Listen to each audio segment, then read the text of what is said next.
नमस्कार, मैं हूं रिया किस्पोटा और आप देख रहे हैं लाइव। लगातार हमारी मौजूदगी कोतवाली थाना में है। आपको बता दें कि 21 तारीख को जो रिफॉर्म मंच के छात्र एक रैली निकाल रहे थे, जिस रैली में वो मुख्यमंत्री हेमंत सोरेन का पुतला जलाने वाले थे। उसी बीच आपको बता दें कि जेएमएम के कुछ कार्यकर्ता ने उस रैली में घुसकर जो है पुतला छीना झपटी का कोशिश की थी, जिसके बाद जिस छात्रा के हाथ में पुतला था, आज वही छात्रा, आपको बता दें कि कुछ बीजेपी के कार्यकर्ताओं के साथ कोतवाली थाना पहुंची थी जेएमएम के कुछ कार्यकर्ताओं के ऊपर केस करने के लिए। क्या कुछ मामला है, आइए हम आपको सुनाते हैं। जिनके जिनके नाम पर है हमने थाना प्रभारी को दे दिया है और मैं उनका नाम खुद से रिवील नहीं करूंगी। जो भी होगा थाना द्वारा किया जाएगा। बाकी मेरे साथ जो भी हुआ 21 तारीख को सभी मीडिया बंधु को भी पता है, पूरे झारखंड वासियों को भी पता है, सभी छात्र छात्राओं को भी पता है। और मैं सभी छात्र छात्राओं से कहना चाहती हूँ कि इस तरह का घटना अब से दोबारा नहीं होगा, क्योंकि मैं उसके खिलाफ आवाज उठा रही हूँ। चाहे मेरे साथ कुछ भी हो जाए, मैं तब तक लड़ूंगी जब तक मुझे न्याय नहीं मिलेगा। हम लोग सिर्फ पुतला दहन करने के लिए शांतिपूर्ण ढंग से पहले 26 दिनों तक जयपाल सिंह मुंडा स्टेडियम में हम लोगों ने आंदोलन किया। उसके बाद हमारी मांगों को मानी गई, उसके बाद कोर्ट में स्टे लगा दिया गया। दोबारा हम लोगों को आना पड़ा सरकार के खिलाफ पुतला दहन करने के लिए। उसके बाद अगर हमारे साथ इस तरह गुंडों को भेजकर किसी भी बहन बेटी के साथ इस तरह होगा तो मैं चुप नहीं रहूंगी। कितने लोगों पर हुई है? कितने लोगों पर? टोटल 8 जनों पर केस किया गया है और अज्ञात में 30 से 40 जन है, जिसमें कि नवीन चंचल, उत्तम यादव, शहबाज मलिक, मुश्ताक आलम, आशुतोष वर्मा उर्फ सोनू वर्मा, अंकिता वर्मा, डॉक्टर हेमलाल कुमार मेहता और अश्विनी शर्मा। अंकिता वर्मा वही है जो दीदी ने, मैं उनसे सबसे पहले कहना चाहती हूँ कि आपने जो भी किया, जैसे भी केस किया, हम लोगों को नहीं पता, लेकिन दीदी आपने बहुत गलत किया। क्योंकि जिस तरह का हरकत आपने किया है थाना में केस करके, कोई भी भाई आपको संरक्षण देना नहीं चाहेगा। जो भी हमारा जेपीएससी जेएसएससी रिफॉर्म मंच के द्वारा आपको सभी भाइयों ने संरक्षण दिया था और उनके खिलाफ आप जितने भी एलिगेशंस लगाए हैं वो सरासर गलत है। उनका नाम आपने क्यों डाला? उनके नाम इसलिए डाला है क्योंकि मेरे पास वीडियोस है, प्रूफ है मेरे पास, आप लोग भी सोशल मीडिया पे देख सकते हैं। वो खुद पुतले को छीनते हुए नजर आ रही हैं। उन्होंने कहा कि मैं तो शॉपिंग करने आई थी। अगर आप शॉपिंग करने आई थी दीदी तो आप पुतला क्यों छीन रहे थे? आप शॉपिंग करने आई थी तो भगदड़ हो रहा था, आप अपना स्कूटी उठाती और चली जाती घर। उस भीड़ में आप क्या कर रही थी? उनको तो मैंने खुद बचाया, मेरे पास वीडियो है, आप बोलेंगे तो मैं आप लोगों के साथ शेयर करूंगी वो वीडियो, हमारे पास पूरा। हाँ, थाने वाले को मैंने सर को दिखा दिया है और सर को पर्सनली भेज भी दूंगी। चाहती हूँ क्योंकि मैं 3 दिनों से डरी हुई थी, जिसकी वजह से मैं एफआईआर करने के लिए नहीं निकली थी। ना ही यहाँ पे मेरे घर वाले हैं, ना ही मेरा परिवार है, और मैं काफी डरी हुई थी। मुझे मानसिक रूप से मैं बहुत गंदे तरीके से आहत हुई थी, जिसकी वजह से मुझे रूम में रहना पड़ा था। और मैं पूछना चाहती हूँ प्रशासन से कि आप जो अमीषा प्रसाद को उठा के लाए, खोज के लाए, उसका सीधा आप घर गए, 3 गाड़ी पुलिस गया और उठा के आप उसको लाके जेल में डिटेन कर लिए 7 घंटा के लिए। तो मैं जब रो रो के चीख चीख के प्रशासन से ये गुहार लगा रही थी 21 तारीख को कि जो लड़का मुझे छेड़ा है, जो मेरे गर्दन पे हाथ रखा है, जो मेरा दुपट्टा खींचा है, आप उसको चिन्हित करिए और उसको खोजिए। क्या प्रशासन को भारी पड़ गया? क्या सरकार को भारी पड़ गई इस चीज में, या फिर प्रशासन सरकार पे भारी पड़ रही है, या फिर सरकार प्रशासन पे भारी पड़ रही है? ये एक सवाल है मेरे तरफ से कि प्रशासन जो केस पे केस दर्ज करे जा रही है लगातार। 2-3 थाने में केस दर्ज हुआ है हमारे साथियों के नाम पर, रविंद्र पासवान, कुणाल सर के नाम पर, और भी बहुत ज्यादा नाम है जिन पर केस हुआ। क्यों भाई? हम लोगों ने वो जो अंकिता वर्मा दीदी हैं उनको संरक्षण देने की वजह से हम पे केस किया गया है क्या? या फिर हम लोग आंदोलन के लिए अपना अधिकार मांग रहे थे और सड़क पे उतरे थे, इसके लिए हम लोगों पे केस किया गया? या फिर इसीलिए मेरा केस को आगे नहीं रखा गया? क्या प्रशासन को नहीं पता थी कि मैं पीड़ित थी? मैं 2 दिनों से पीड़ित थी। वो लड़की कहाँ होगी, कैसी होगी, ठीक है भी या नहीं भी, बीच रोड पे उसके साथ जबरदस्ती किया गया, उसका दुपट्टा खींचा गया, क्या प्रशासन को ये बात पता नहीं थी? वीडियो के जरिए उन तक पहुंचा नहीं था? क्या सरकार तक मेरी आवाज नहीं पहुंची? मैं इसी बात पे राहुल गांधी से भी सवाल करना चाहती हूँ। आप जो पुणे में जाके 70 लाख महिलाओं को बोल रहे हैं चीख चीख कर कि हम उनके साथ हैं, तो आप झारखंड के छात्रों के साथ क्यों नहीं है? यहाँ की महिलाएं सुरक्षित नहीं है आपकी सरकार में। और आप सेंट्रल का बात करते हैं, आप बार बार बोलते हैं कि हमें सेंट्रल दे दो, हमें देश दे दो। कैसे दे दे आपको देश? यहाँ झारखंड के बच्चे सुरक्षित नहीं है रोड पे, आपको देश हम कैसे दे दे? आप ये चीज हम पे आके बताइए। 26 दिनों से हम लोगों ने लगातार धरना प्रदर्शन किया, अनशन पे बैठे, हमारे सभी छात्र गुहार लगा रही थी आपसे मिलने के लिए, आप आए तक नहीं, और आप बाहर जाके बोल रहे हैं कि हम छात्र के साथ हैं, हम महिला के साथ हैं। कहाँ हैं सर आप? तो वहाँ पे प्रशासन के अलावा जो भी गुंडे थे, जो मेरे साथ छेड़छाड़ किया, जिन्होंने मुझे थप्पड़ मारा और मेरा फिंगर का काम किया, मैंने उनके खिलाफ ये कंप्लेंट दर्ज किया है कि प्रशासन उन्हें पकड़े, उन्हें चिन्हित करे और उन्हें कड़ी से कड़ी सजा दे। क्या बोला प्रशासन ने जब आपने कंप्लेंट प्रशासन ने मुझे आश्वासन दिया, उन्होंने मुझे रिसीविंग कॉपी दी, उन्होंने कहा कि जो केस को अभी लिखेंगे और लेंगे, वो प्रशासन अभी यहाँ पे है नहीं, वो उपायुक्त है नहीं, वो जैसे ही आ जाता है मैं आपका केस दर्ज करूंगा और आपको वापस बुलाऊंगा। जेपीएससी जैसे रिफॉर्म मंच थे? जी, मैं जेपीएससी जैसे रिफॉर्म मंच की कोर सदस्य में से एक हूँ और मैं सभी से ये नम्र निवेदन करना चाहती हूँ पूरे झारखंड से कि आप लोग भी हमारा साथ दें। जिस तरह से मुझे रोड पे घसीटा गया है, किसी भी छात्र को दोबारा इस तरह से हो नहीं, इसीलिए सभी अभिभावकों को और सभी छात्रों को एक होना पड़ेगा, क्योंकि हम लोगों का मांग क्या था? न्याय। आपने दिया, 26 दिनों के बाद दिया और 2 दिन बाद आप पलट गए। कोर्ट में स्टे लगा दिया जाता है, 26 दिन के बाद हमें बोल दिया जाता है कि हाँ सब सारे एग्जाम रद्द कर दिए गए, 23 एग्जाम को रद्द कर दिया गया, सरकार वाहवाही लूट लेती है। और 2 दिन बाद हम लोगों को पता चलता है कि हमारे सारे एग्जाम से स्टे लगा दिया गया। उसमें भी पता चलता है कि वहाँ पे कोई वकील पहुंचा ही नहीं है हाई कोर्ट में। तो ये क्या हो रहा है सर? आप क्या कर रहे हैं? आप रोकने के लिए हमारे साथ मजाक कर रहे हैं। इस दिन बच्चों ने घोषणा किया था सभी जिला मुख्यालय मुख्यमंत्री जी का सरकार की पुतला दहन करेंगे, लेकिन उस दिन जेएमएम के गुंडा मैं कह सकता हूँ सरकार द्वारा ये प्रायोजित, क्योंकि सभी स्थानों पर चाहे गिरिडीह हो, चाहे हजारीबाग हो, चाहे रामगढ़ हो या रांची हो, सभी जगहों पर जेएमएम के जिला अध्यक्ष डंडे लेकर बच्चों की पिटाई करते हुए झंडा मैदान गिरिडीह का आप देख सकते हैं, हजारीबाग का देख सकते हैं, रामगढ़ के जिलाध्यक्ष या कौन थे उनके नेता, वो तो कहता है जो भी पुतला दहन करेंगे उसको पटक पटक करके मारेंगे। और रांची की तो आपको आप बीती कहानी ये बच्ची आपको बताए, तो ये लगता था कि बिल्कुल प्रायोजित ढंग से लोकतंत्र में जो लोगों की अधिकार है विरोध प्रकट करने का, उसको कुचल देना।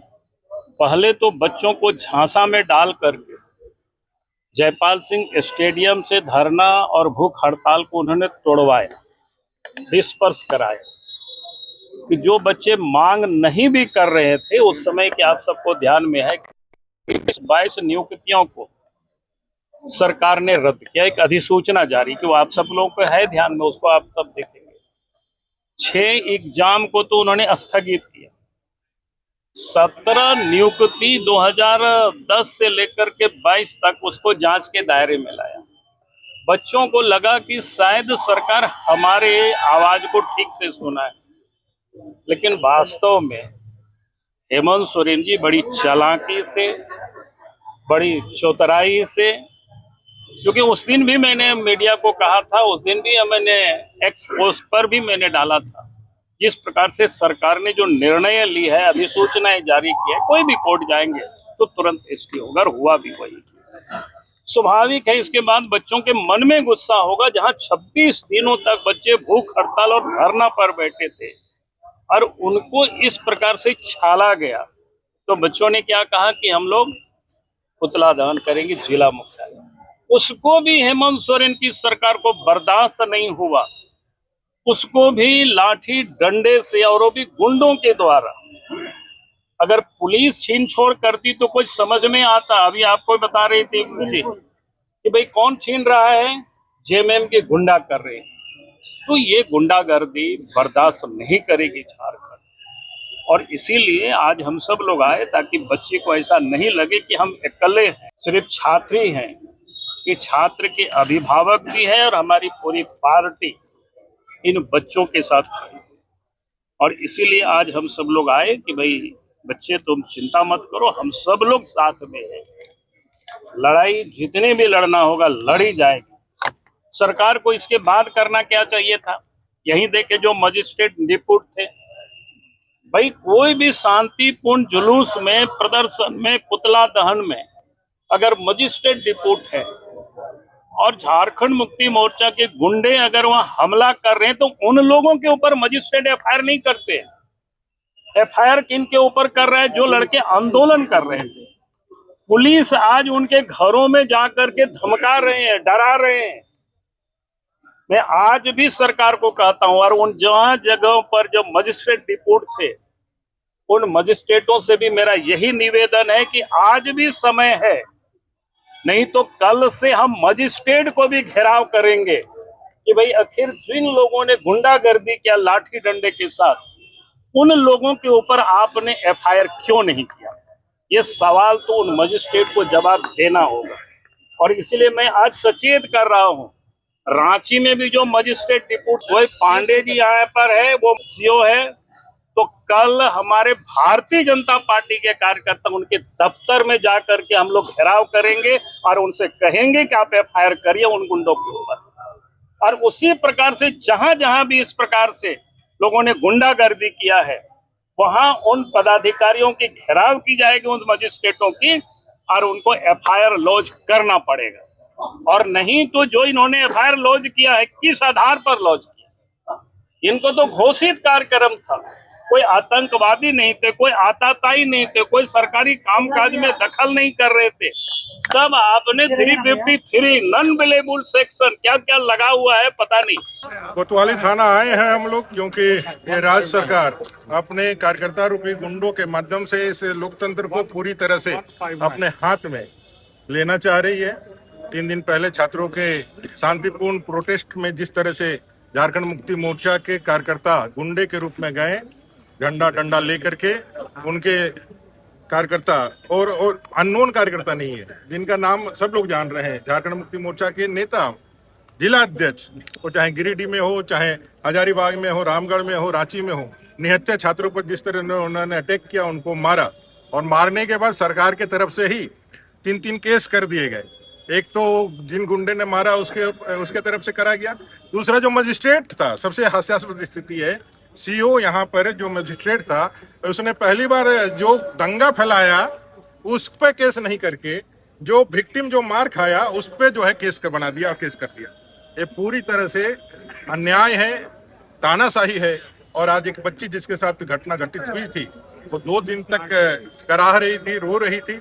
आज उन्होंने बहुत साहस जुटाया और सबसे संपर्क करने के बाद उसने कहा कि इस अन्याय को हम सहेंगे नहीं, हम लड़ेंगे और हम थाने जा रहे हैं, आप लोग भी मदद करिए।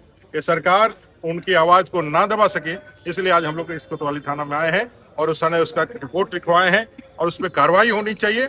और उन तमाम लोगों को जो झारखंड मुक्ति मोर्चा के गुंडे हैं उनको पकड़ के जेल के सलाखों के अंदर डालना चाहिए, नहीं तो हम लोग और उग्र आंदोलन करेंगे। सर, कहा तो ये जा रहा है कि जो भी लोग तस्वीरों में दिख रहे हैं, जो छात्र अपने आप को कह रहे हैं उनको भाजपा के गुंडे कह रहे हैं, वो लोग भी यही कह रहे हैं कि भाई भाजपा के भेजे हुए एजेंट है, गुंडे हैं, दलाली, ये सब। तो क्या मारपीट करने गए थे क्या? प्रोटेस्ट में कौन कर रहा था और वहां जाकर किसने मारपीट करा? कानून को किसने हाथ में लिया? गुंडे रहते तो घर पे जाकर उनको जाके पहले हमला करना चाहिए था। हम यहाँ चल रहे हैं, यहाँ खड़े हैं, आपसे कर रहे हैं, कोई आकर हमको मारेगा तो आप हमको गुंडा बता दीजिएगा। सर आवेदन लिया गया, सर आवेदन लिया गया है, रिसीव कराया गया है, इसीलिए हम लोग आए थे और उस पर कार्रवाई होगी। और कार्रवाई नहीं होगी नेता प्रतिपक्ष भी पहुंचे थे, सभी लोग हम लोग खड़े हैं। कार्रवाई नहीं, छात्रों के साथ अन्याय ना हो यह सुनिश्चित कराना भारतीय जनता पार्टी का काम है।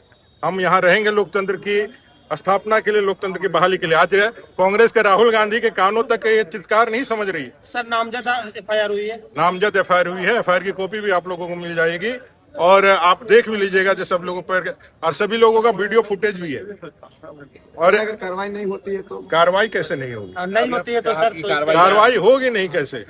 कानून है कि नहीं है? ये कुछ दिनों के लिए सरकार बनाया है आपने, 2029 तक आपकी उम्र है और आप चाहिएगा बाबा साहब अम्बेडकर का संविधान को आप ऐसे खा जाइएगा? कोई खा ही नहीं पाया है और आप खा जाइएगा? कोई खा नहीं सकता है। ये जितने भी लोगों ने अहंकार पाला था कि हम जो है, हम ही सब कुछ है, हम ब्रह्मास्मि, जितने भी सोचा कि अहंकार पाला कि हम ही भगवान है और ये कभी दिन जाने वाला नहीं है, वो सब लोगों को जो है ना समय के साथ जो है उसको कानून ने दिखाया है। ये भारत का लोकतंत्र, भारत का कानून है, कुछ भी कर ले लेकिन कुछ नहीं होगा। के कार्यकर्ताओं के द्वारा कहा जा रहा है कि छात्रों को पटक पटक कर मारेंगे।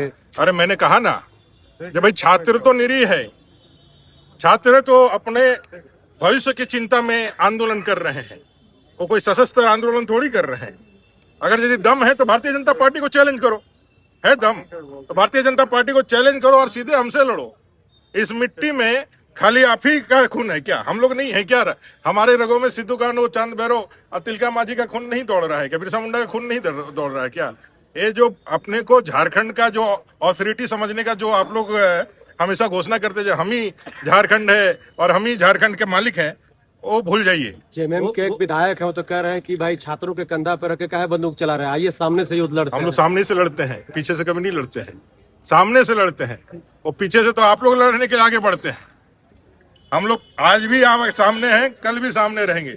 लड़ने का हिम्मत हो तो सीधे लड़ो आकर के हम लोग से। सर, जिस तरीके से छात्रों के साथ बर्बरता से उस दिन हाथापाई हुई है, मारा गया है, और ये चीज भी कहा जा रहा है कि छात्रों के हाथों से बाकायदा हाथ लगा करके छीना गया है, छीना झपटी हुई थी, क्या कुछ नहीं हुआ? देखिए, ये सरकार कोयला चोर, नौकरी चोर, अब पुतला चोर भी बन गए हैं। देखिए, छात्र अपने मांगों को लेके संवैधानिक तरीके से सरकार का पुतला दहन करने के लिए जा रहे थे। सदियों से यह परंपरा चली जा रही थी कि प्रतीकात्मक रूप से अपना विरोध दर्ज करते हैं, लेकिन ये सरकार का क्या मंशा हुई, ये किस तरह के हिटलर शाही देश में लाना चाहते हैं, कौन काला कानून बनाना चाहते हैं, ये समझ से परे है। उस बच्ची को जो अनुसूचित जनजाति समाज से बच्ची आती है, यहाँ 3 साल से रांची में रह के पढ़ाई कर रही है, उसे हाथों से पुतला छीनना, थप्पड़ से मारना, दुपट्टा खींचना, इस तरह का रवैया शायद पहले कभी नहीं हुआ होगा। जब ये प्रशासन वहाँ खड़ी है, मजिस्ट्रेट वहाँ डिप्यूट है, और दूसरे दल के लोग जिसके अभी एफआईआर यहाँ थाने में कराया गया है, वो लोग आते हैं, पुतला छीनते हैं, बच्ची के साथ अटैक करते हैं। लेकिन सरकार का रवैया देखिए, ये सोचनीय बहुत विषय ये है कि केस उन पे नहीं होके जो अपनी बात को, जो भावना को व्यक्त करने के लिए जो अपना बात रखने गया है, उन लोगों पे मार भी खाए, पुतला भी छीने, केस भी किए। ये सरकार कितनी निकम्मी हो चुकी है, कितनी बेगैरत हो चुकी है, ये उनको अंतरात्मा में झांकना चाहिए। छात्रों का लोकतांत्रिक अधिकार अब कहाँ चला गया है कि वो अपने मन से, अब ये भी क्या कहा जा रहा है कि अब उन्हें रैली निकालने के लिए भी, प्रोटेस्ट करने के लिए भी अब उन्हें परमिशन लेना पड़ेगा। रैली निकालने तो दूर का बात है, सोशल मीडिया पे कोई पोस्ट करने के लिए नोटिस चला जा रहा है। ये दुर्भाग्य है ये स्टेट का, ये दुर्भाग्य है ये राज्य का। ये आपातकाल जैसा स्थिति यहाँ बनाने का काम हेमंत सोरेन की सरकार कर रही है। छात्र ने, अभी आपने सुना बयान, छात्र डरने वाले नहीं है। जितना जोर लगाना है हेमंत सोरेन जी, जितना प्रशासन का ताकत लगाना, जितना जेल भरना है, आप भरने के तैयार हो। छात्र अपना हक का, अधिकार का लड़ाई लड़ेंगे, और भारतीय जनता पार्टी नैतिकता के आधार पर, हम लोग की संवेदना नहीं मरी है। क्या ये आंदोलन और तेज होने वाला है अब? निश्चित रूप से ये आंदोलन धारदार होगा, और ये छात्र अपना हक, अधिकार लेके रहेंगे। बीजेपी या फिर कोई भी पार्टी नैतिक समर्थन दे रही थी, क्या अब जो है बीजेपी खुलकर सामने आएगी, बच्चों का साथ देगी? निश्चित रूप से जिस तरह से सरकार ये गुंडागर्दी पे उतरी है, हिटलर शाही पे उतरी है, तो हम लोग को तो विपक्षी की भूमिका में आना होगा, छात्रों के हित में खड़ा होगा। उसको जो डराने का काम करे, आज 3 दिन बाद वो बच्ची आके एफआईआर करी है, 2 दिन डर से नहीं निकली, उसको वीडियो के माध्यम से, फोन के माध्यम से धमकी दिया जा रहा है। तो ये समझना होगा, लेकिन वहाँ के, यहाँ के लोगों को भी समझना होगा, प्रशासन के लोगों को, कि भारतीय जनता पार्टी के सभी नेता कार्यकर्ता छात्र के साथ जो सच्चाई के राह में चल रहे हैं, उसके साथ खड़ा रहने का काम करेगी, उनके संघर्षों के साथ कंधा से कंधा मिला के चलने का काम करेगी, न्याय अधिकार के लिए लड़ने का काम करेगी। जब तक उसको न्याय नहीं मिलेगा, छात्र अपना आंदोलन करेंगे, और समर्थन भारतीय जनता पार्टी के एक कार्यकर्ता उसके साथ देगा। देखिए, पिछले दिनों जो छात्र जो आंदोलन थे पिछले 26 दिनों से, उनकी एक प्रोटेस्ट निकली थी, उच्च न्यायालय का आदेश हुआ, और हमारे जो छात्र थे आंदोलन कर रहे थे, उनका प्रोटेस्ट निकला था। और फिराया लाल के पीछे जो जेएमएम के कार्यकर्ता थे, वे साजिश करके एक मोटिव, एक इंटेंशन के तहत उन्होंने छात्रों पे हमला किया था, हेमंत सोरेन का पुतला लूटने का काम किया था। एक हमारी ये बहन जी थी प्रतिमा, उसके ऊपर उन्होंने हमला किया, उनका दुपट्टा खींचा, और जाति सूचक शब्द कह के उसको गालियां दी गई। उसके खिलाफ आज उनका एफआईआर हम लोग लेके आए थे, और कोतवाली थाना में हम लोगों ने एफआईआर दर्ज करवाया है। नेम्ड एफआईआर हुआ है, सब जेएमएम के कार्यकर्ता हैं। जेएमएम के जिला अध्यक्ष मुश्ताक आलम हैं, और जो भी उनके कार्यकर्ता हैं, उनके ऊपर FIR दर्ज किया गया है। अपना नाम जितेंद्र वर्मा। लाइव लगातार के वीडियो को लाइक करें, सब्सक्राइब करें और बेल आइकॉन को दबाना न भूलें।